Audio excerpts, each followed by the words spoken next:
So what we have here is a 1925-ish, probably later because it actually has encased bearings.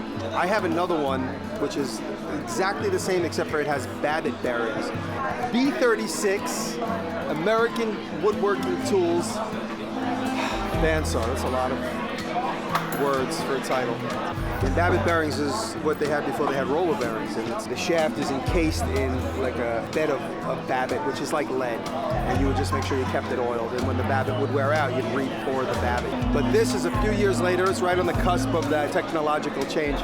You could notice the difference because you see how smooth that is? You just give it a little loft and it just keeps rolling for quite some time. With all the momentum, when you shut it off, it takes about a minute for it to stop spinning. With Babbitt bearings, it slows down a lot faster.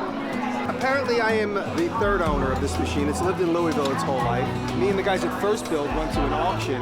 It's a furniture restoration place, and they're getting rid of the tools because they need that space where the workshop was, and they're not using the workshop anymore. And unfortunately, I found out, I put in a bid of $600 from New York, and I found out that nobody bid on it. So if I bid 50 bucks, I would have got it for 50 bucks. But I'm happy. These type of things don't come along a lot. It's impossible to find these in such good condition. When a machine is this old and it's not lived its life in one shop since 1935, they'll move it. In the process of moving it, the castings get broken. It goes from shop to shop, and then you see repairs. And sometimes these doors will break. In fact, the other one that I have at home in New York, this door is broken right here and repaired. So there's no cracks in this. So that indicates that this thing has led a pretty docile life, not moving from shop to shop and being dropped on loading docks. Williamsport, Pennsylvania. That's where the body was made and the machine itself was made. But if you notice the motor over here, the motor is made in Louisville. This is a 3-phase. It's probably like a 3 to 4 horsepower. In the old days, these big giant motors were like 1 and 2 horsepower, and they were giant. If you were to rate this as horsepower nowadays, it probably is like a 6 or a 7 because the horsepower measurements were done differently back in the day. So this is obviously a very sturdy, strong motor to run this type of machine. There's very little friction on this machine though. So you can see here how easily this goes. And this machine is like 95 years old. I don't know what the math is. This is the type of thing that would be replaceable or consumable. And this is just a little piece of hardwood. Seems like it's a piece of, maybe a piece of oak. And that's just a little pocket where the blade goes. It's nice to have that open because while you're cutting letters and stuff like that, the pieces fall away. And then the actual serial number, it's a shop number. Oh, well, back in the day, they just had a lot more pride in the products because they knew they were going to last forever. Now it's like, 5 or 6 years, then we'll get them to buy another one.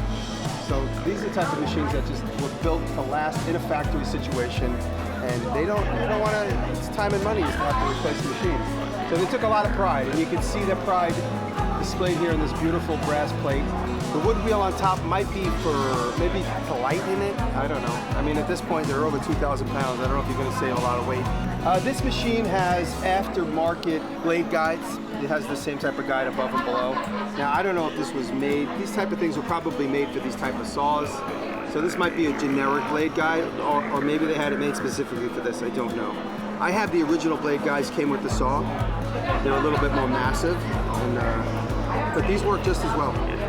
This grill, this grate that covers the wheel, might look like it was made by somebody, but in fact it's original. This machine was sold with this as an option. This is a nice old switch, probably from the 1940s. It's not original to the machine, but it's nice texture. It's still beautiful looking. So this wheel creates the blade tension. By loosening this, it raises and lowers the upper wheel, but you'll notice what it's doing right here. If you see this, there's a spring-loaded tension bar. It's basically like a scale, so that tension. This is a loaded spring, and when you loosen this, it's equalized, so you can pick it up without too much effort. This is your tracking wheel. It creates a tilt on the upper wheel, so it creates the blade position, so the blade will stay on track between the upper and lower wheel.